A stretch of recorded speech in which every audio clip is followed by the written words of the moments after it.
Hi, this is Frid from the Drive Syntax and English in Color. Well, today is a tricky day. I don't know what's wrong. I wanted to do a few Facebook Lives, but somehow Facebook doesn't want to open.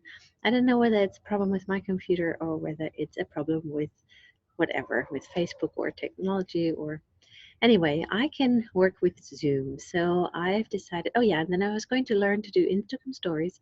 So I went live, but somehow it cut me off after I just don't know, a few seconds. Anyway, but Zoom seems to be working, and I wanted to share an insight that I had with while I was working with my dear friend Vic. We were going to do German, but instead of studying German, we actually thought about the relationship or the analogies between music and language, and learning music and learning a new language, and about that you can't really teach anybody anything, but that you can be a travel guide and that you can create a space where development can happen and all of that good stuff. And then we were also talking about accents and, where do we need to go with our accent? You know, um, how much pronunciation training do we know? Do we need and all of that? And yeah, and I'm going to talk about this more.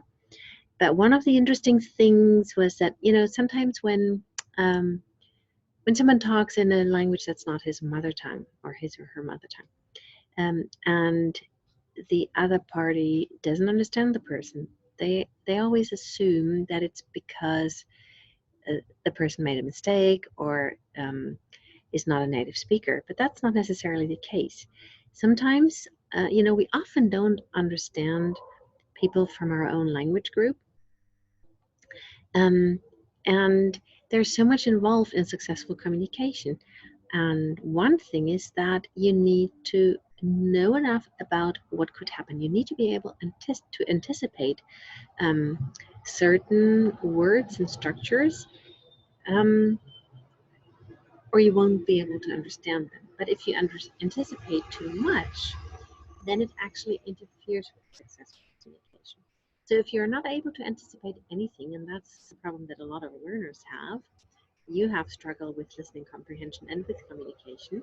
But if you anticipate too much, you're actually not really open to receiving something, but you're imposing your expectations on your communication partner.